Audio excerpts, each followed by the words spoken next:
Hey y'all, Darius Rucker here. You know, a lot of people ask me, what inspires your music? And one of the big things is a strong sense of place. That's why I love my home state of South Carolina and want to share the awesome things it has to offer. From the beautiful mountains down to the sunny coast, it's got it all. Not to mention two of my personal favorites, great golf and amazing food. Come see why I love this place. Visit discoversouthcarolina.com. Hey y'all, Darius Rucker here. You know, a lot of people ask me, what inspires your music? And one of the big things is a strong sense of place. That's why I love my home state of South Carolina and want to share the awesome things it has to offer. From the beautiful mountains down to the sunny coast, it's got it all. Not to mention two of my personal favorites, great golf and amazing food. Come see why I love this place. Visit discoversouthcarolina.com.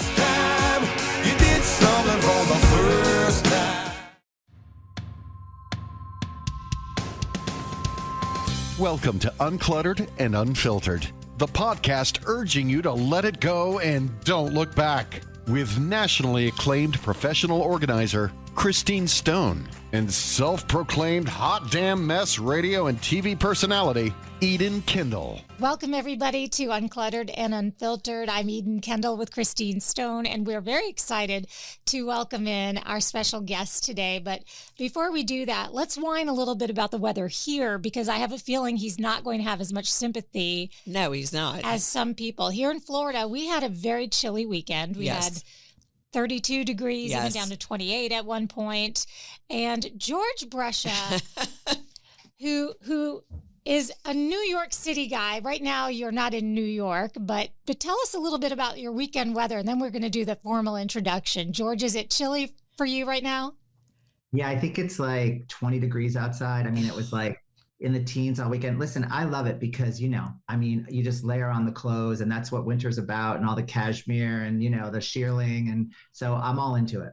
So if you can't tell by now, George is a fashion and style guru. He actually wrote a book that I found to be somewhat life-changing called Change Your Clothes, Change Your Life, Because You Can't Go Naked.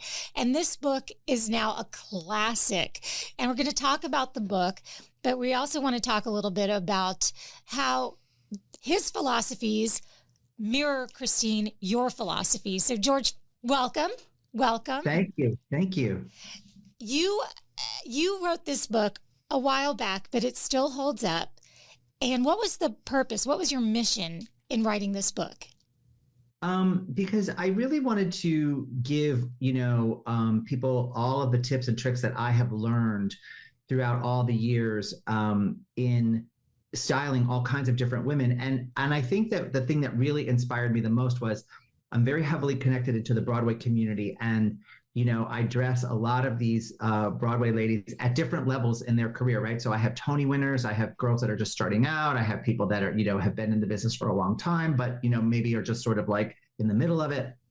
But the theory is the same. And what I realized, because a lot of them will have me help them for auditions, or, they'll say that, no one's taking me seriously the way that I want to be seen. Like, I want to be a leading lady. I want to look like the star of the show, but I don't feel like I ever do. Or sometimes, they'll say, I really want to do these like kind of rock and roll musicals, but no one's believing me that I can really be a rock and roll girl. And what I realized is that when they walk into the room for the production team and the door opens, their essence is like, that's it. Like, people see it and they make a judgment right away. Yep. And it doesn't matter what their talent is or how great they can sing. It's like they make a snap decision the way that we do in life as a human being. Like, when you see someone and you don't know them, you're like, oh, that person must be a lawyer, or maybe, oh, that they look like that, so they're probably a mom. Oh, they look like that, oh, they're probably like a CEO. Like, it just happens. Your clothes talk, So what I learned from dressing these ladies is that let's win at that game, because it's happening, whether or not we want it to or not. It just does. It's like, it's human nature. And so that's what it really prompted me to write this book. And, talking about all of that and the spirituality of it all, like, your closet is just like the window to your soul. It really is. It says so much about how you feel about yourself, how you feel about clothing. And I think it's hilarious. People literally wear about 5 to 10% of their closet. Like, I love George. I just love him so much. Is that really true? 5 to 10? That's about it? Yes. I agree with everything he says from an organizer's perspective. Wow. I mean, and the thing is that, it's funny. I did a podcast last week with two Broadway girls, one of whom is Stephanie J. Block, who was a Tony winner. And, and we were just talking about this whole subject. And, I said, listen, like I have a lot of my clients and, some of them are single, and I'll go through their closet and go through things. And so, like I remember pulling out this like sweatshirt in this client's closet and these like old, like baggy jeans. And I'm like, okay, what is this? And she goes, oh, that's just when I like run out to like walk the dog or like run to the grocery store. Like it's no big deal. I'm like, do you think you're invisible when you do that? Like, do you think you're like Harry Potter and you have like the invisible cloak and no one can see you? Girl, they see you. So all I'm saying is don't get dolled up. Get the cute sweatshirt. Get the jeans that fit you. Throw your hair in a ponytail. Throw on a little lash. Throw on a little lip. Guess what? Maybe you'll have a date for Saturday night. Like, I'm not saying like get glammed up. I'm just saying like, don't be mortified. Do you know how much I hear from women? Oh my God, I was in the grocery store. I saw my husband's boss's wife. I put on my sunglasses. I ran the other way. Like, why would you do that? Like, you can be in like cute, like yoga pants and like a cute little top, but just be in the ones that is in your color that fit you really great. And then when you do see that person, you're like, hey, what's up? You're not like mortified. Oh, don't look at me. That's what people say. What do you mean don't look at you? You're here. I'm looking at you. I see you. Well, you mentioned color, and I want to get to that too, but I have a story like that. I was sitting at the orthodontist's office and my son was with me, and I heard a voice behind me, and it was an ex-boyfriend from way back in the day. And I excused myself and I went into the bathroom and I had to do the zhuzhing and the whole thing. And I was, like you say, George, I was wearing something that I thought I'd be invisible. I was just going to the orthodontist with my son. I would not want to run into an ex. You wouldn't think you would.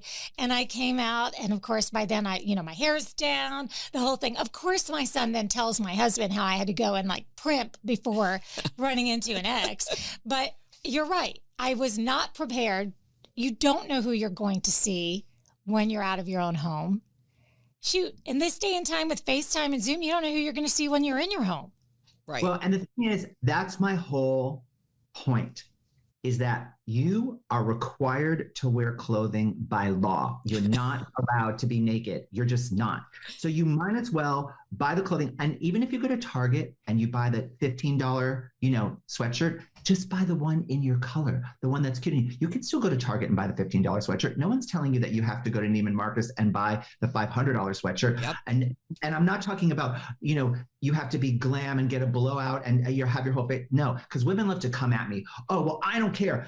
I'm allowed to go out. You're allowed to do whatever you want, darling. Just realize it's happening whether you want it to or not. Yeah. And I promise you that one or twice out of every 10 times that you go out thinking no one's going to see you and it's no big deal, you are going to bump into that person and you're going to be mortified.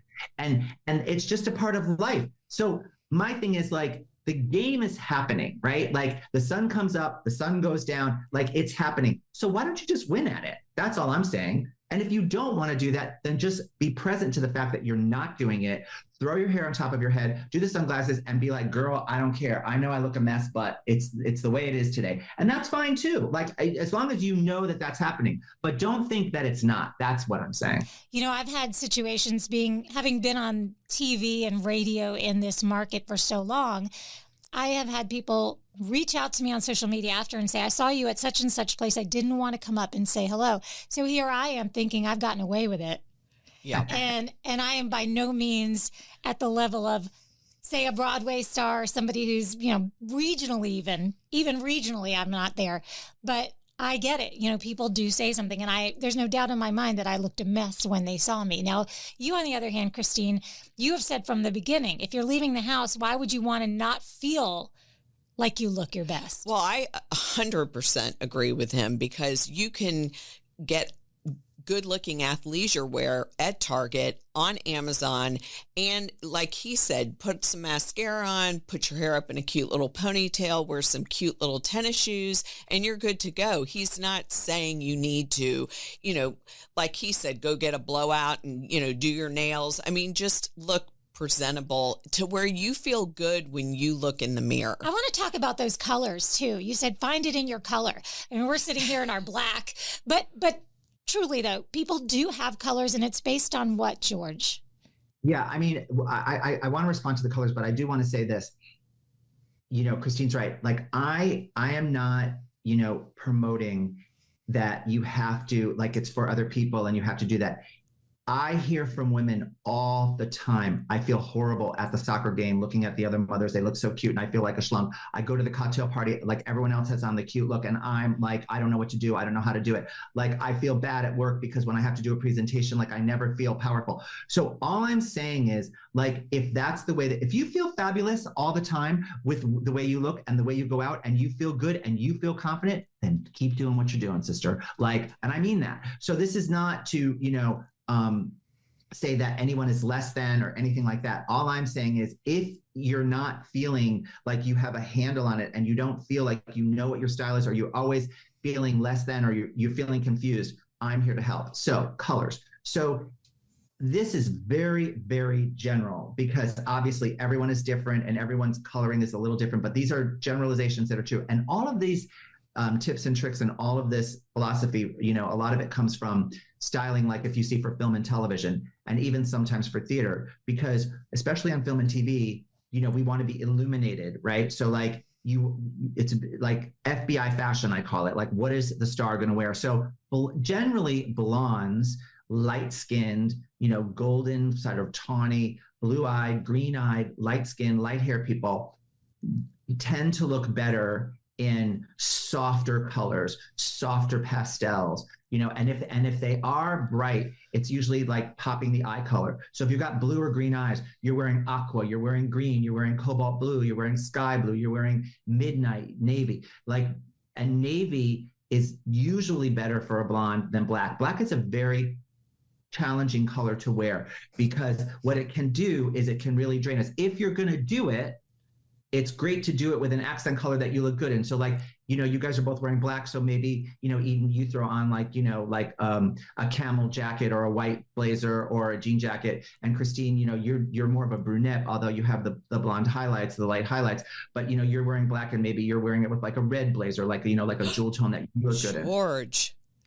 Oh my. She does not wear red. I've never worn red. I might have to do this. Wow. Oh, yeah. Your eyes are brown, yeah? Yes. Yeah, so are you Italian? Greek and Lebanese mix. Yeah, same thing. I'm Yorgo, the Avgolemino, the Scardaya, that's a whole nother. So, so the brunettes tend to look good in really jewel tone, saturated color, like bright fuchsia and cobalt and, hot pink and reds and emerald green and a beautiful saturated purple, like a royal purple. And then the gingers, the redheads look great in coral, or they look good in camel or creamy dreamy, like cream and camel together is beautiful for a redhead or a blonde. And then the silver haired ladies are beautiful, with all the silvery grays and all to bring out their hair, or they look great in lavender and soft kind of frosty colors. And African-American ladies, I'm so jealous of you because you basically can wear anything. It's so rude. It's just it makes me crazy. You look good in all that dark skin is so fabulous and gorgeous, and you can just basically wear anything. So, and those are just generalizations, but when in doubt, look at your eye color, look at your skin tone, look at your hair color, and work with one of those three elements and highlight it with a color that does that. So that's why I like blondes and the pastels, because the pastel with the blonde hair, yellows, it all sort of brings that out. The blues for the blue eyes, or the green for the green eyes, and brown, for brunettes, browns and camels and caramels, for the eye color, but then the skin and the hair is dark enough to take a nice jewel tone, and it's so funny because Hey y'all, Darius Rucker here. A lot of people ask me, what inspires your music? And one of the big things is a strong sense of place. That's why I love my home state of South Carolina and want to share the awesome things it has to offer. From the beautiful mountains down to the sunny coast, it's got it all. Not to mention two of my personal favorites, great golf and amazing food. Come see why I love this place. Visit discoversouthcarolina.com. Hey y'all, Darius Rucker here. A lot of people ask me, what inspires your music? And one of the big things is a strong sense of place. That's why I love my home state of South Carolina and want to share the awesome things it has to offer. From the beautiful mountains down to the sunny coast, it's got it all. Not to mention two of my personal favorites, great golf and amazing food. Come see why I love this place. Visit discoversouthcarolina.com. Thing is that, people will say, oh God, color me beautiful. I remember in the 70s, I'm a winter, I'm a fall, I'm a spring. I remember that. And people would walk around with the little swatches and they'd be in the department stores. But here's the thing, make fun of it all you want. It's true. It just is. And women can, some women, they just kind of get so indignant and say, well, I don't care if those are my colors. I like this color. Then wear that color. Like, no one's saying that you can't, but like, I will tell you this, when I'm in the department stores and watch women, they literally are like in a trance. They don't know what they're looking at. They pet the hangers. They don't even know what it is. And when like your color palette and silhouettes that are really great on you, shopping becomes a whole different experience because it's like you have a point of view and you're in there and you have like a more specific way of doing it. And I know, Christine, you can relate all of these things to what you do, I'm sure. Yes. And I honestly, like he said, women have so many clothes, but they only wear a small percentage and then they don't get rid of the other stuff. So it takes up valuable space that they could be buying new things that they look fabulous in and get rid of the old and put the new in, especially with women over 50. They're at a different place in their life. They're doing different things. Some people are retired. Some people switch jobs. They don't need, the suits anymore. So really, after 50, it's a different game. Don't you think so, George? I do. And I also think that I have some clients, that just keep buying the new because their closets are so oversaturated. They can't find anything. They don't even know what they have. Yep. So I don't know where my black pants are, so I'm just going to get a new pair. And it's like, oh, I don't know where that jacket is, so I'm just going to get another one. And it's like, no, you've got to get rid of stuff. I mean, you can't even see what you have. And I also think that the psychological effect of it, I just know that if you can't open your closet and feel and take a breath and feel nice, you know what I mean? And have it be it doesn't have to be completely organized, with all the, this color, but as long as it makes you feel peaceful and that you can go in and use it as a toolbox so that you can find things and dress. And, it also depends on what you do for a living as well. I'm telling you, these high powered real estate ladies and these CEOs of companies, these girls have to dress every day. And, they freak out because they can never find anything in their closet. And they're like, I don't know how to put anything together. And I'm like, because you can't see what's in your closet. You don't even know what you have. Yep. True. It's using your closet as a toolbox is one of your keys for being a better shopper. Also, you say take educated fashion risks. What is an example of a risk? I mean, listen, it's I think we all go through different periods in our life, right? Our life is like a roller coaster. It goes up, it goes down, it goes in, it goes out. And, if you just wear the same stuff all the time, it's like a metaphor for just having everything in your life stay the same. And if you're especially okay, so we're in a new year, and it's we're not even a month in almost, but, I want to try this. I want to try that. You want to try something new and, you want to evolve. It's not about the trends, but it's just about you and being able to wear things that make you feel good and have different kinds of things in your closet for the different parts of your life and your different moods. When I'm dressing, if I dress like a celebrity and she's going on a talk show or she's doing the red carpet, I always have at least never more than two, but two choices, strong choices, equal choices for that day, because you might wake up and be in a pink mood. And if we chose, the cobalt blue, well, what if you're not in that mood? Mm-hmm. So we want to have a couple things that you can make a game day decision, so that because our moods change and our lives change and, the things that we want to do change. And so I just think that you want to be able to have different kinds of things in your wardrobe and try something new, So I want to ask one thing. If you are a neutral girl like me, I wear a lot of black, beige, and white. What about accessories? So is that a way you could do a pop of color, like a purse, a belt, a scarf? I don't know. Yeah. I happen to love neutrals, and I love that monochromatic look. I think it's really chic and it's really pretty, and very luxe looking. And you can also do it at like very low price points, because if you're doing like an all white look, it doesn't, it's all white. So it doesn't have to necessarily be like expensive clothing. Yeah, I mean, I think that you can add accessories to do, add some color if you want to, but it's like, don't add color just for the sake of adding color. Like if you're into color, then I would say, maybe you can start using color. I'd rather see it.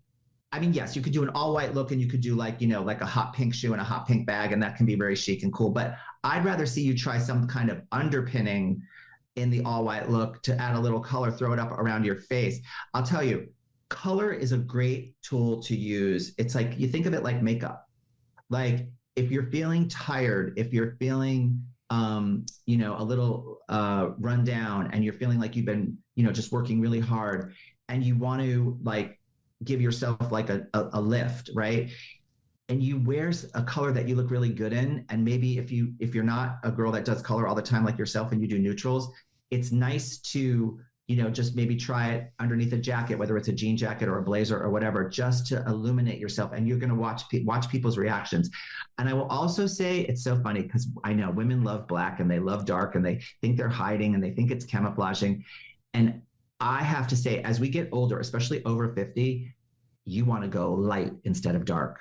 The more light that you can throw around your face, cream, white, silvery gray, pastel, like you want, instead, don't do the dark around your face, because it can age you, Who knew? I mean, I'm just covering that's up my uniform. And truly, this is fun. When the times I've had the privilege of interviewing and spending time with George, it was when I was hosting on River City Live on Channel 4. And of course, then I was always wearing a dress or a suit or something like that. And so now I'm trying to find myself again, really. And as you're saying this, it's all flooding back to me. And people would say to me, if I wore navy blue, if I wore burgundy, they would call me out on different colors I wore. And I think it may have been George that said, you should be listening to people when they're telling you these things, because you're obviously making the impression. Yes. So, like people will say, okay, George, it's great. You obviously know what you're doing. I'd love to hire you. I don't know if I can afford you. Like, you're expensive, blah, blah, blah. Plus, you don't live where I live. Like, what do I do? How do I do it without George? So I would say, well, you could rent a George. That's one way that you could do it. But the other thing that you can do is to do exactly what Eden's talking about, is you go through your closet and you look at the things that you do get called out on, that you do get compliments on. What color is it? What silhouette is it? That will start to tell you the things that you look good in. Because really, the bottom line, I would say, is that what you want to hear from someone, and Eden's heard me say this before, you want to hear, oh my God, you look beautiful in that dress, versus, oh my God, I love your dress. Okay, who cares? I don't care if you love my dress. How do I look good in it? Like, do I look good in it or not? Because it could be a fabulous dress, but if I don't look good in it, I'm never wearing it again. Like, why would you want to? Right. Like, it's like, like these girls who spend like, thousands and thousands of dollars on their wedding dresses, that's everyone's moment, right? To have their red carpet moment. And it's like, oh, her dress was gorgeous. That is the kiss of death. What you want to hear was like, she looked beautiful in that dress. That is a very, very different compliment. Wow. Because think about it. It means it fit her beautifully. It was flattering on her body. It was the right color. Like, she looked gorgeous in that dress. And, like, we're in the award season now, right? So I'm doing like all these red carpets and all these red carpet reviews. And that's what I talk about with celebrities. Like, like when some stylist wants to have a fashion moment on you, that you should run the other way. Because what you want to hear from them is, no, girl, you look great in these colors. You like, this silhouette is really, you have a fabulous back. Let's do something backless, all that Pilates. Oh my God, your legs are fabulous. Let's do a huge slit. Like, and if you don't love your legs and you don't, okay, so let's do something long sleeve. We will do like more of like a, like a princess, gown. Like, there's all these ways of accentuating all of your assets and sort of like camouflaging, your challenges. George, if we had the studio time and your time, we could talk to you for literally days. Yes. But instead, what we're going to do is not just leave everybody wanting more, but leave you with a taste of, I don't mind talking to these ladies because they let me go quickly. So we're going to say goodbye to you now, but only because we want to be considerate of your time, because you're delicious and delightful, and we just absolutely have loved every minute of this. I just want to say one thing. I just started following George on Instagram, and if you want to have a smile on your face, with the you workouts, have to follow him. He just makes me smile, and I love that on Instagram when you find someone who just makes you happy. And George, you make me happy. Are you enjoying your workouts? You look great. Oh, thank you. It's, I do enjoy my workouts. I mean, like I like every guy like me who's an ex-football player, if you know what I mean. It's like a prerequisite to dance and sing and model, which I did in my youth.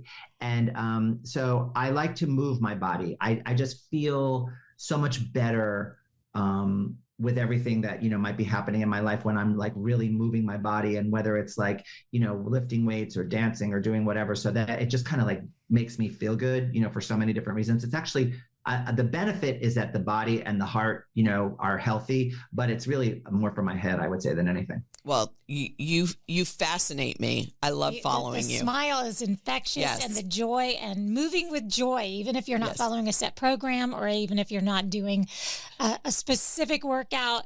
It's just the movement in and of itself. That's that you're the closet person. I'm the movement person.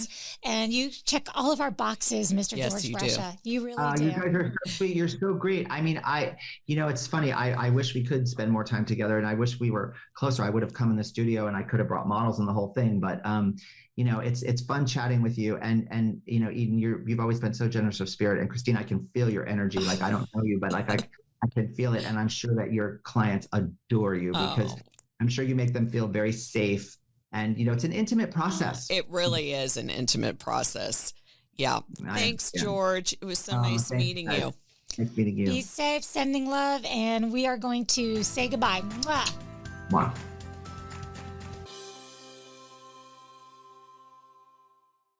Hey y'all, Darius Rucker here. A lot of people ask me, what inspires your music? And one of the big things is a strong sense of place. That's why I love my home state of South Carolina and want to share the awesome things it has to offer. From the beautiful mountains down to the sunny coast, it's got it all. Not to mention two of my personal favorites, great golf and amazing food. Come see why I love this place. Visit discoversouthcarolina.com. Hey y'all, Darius Rucker here. A lot of people ask me, what inspires your music? And one of the big things is a strong sense of place. That's why I love my home state of South Carolina and want to share the awesome things it has to offer. From the beautiful mountains down to the sunny coast, it's got it all. Not to mention two of my personal favorites, great golf and amazing food. Come see why I love this place. Visit discoversouthcarolina.com.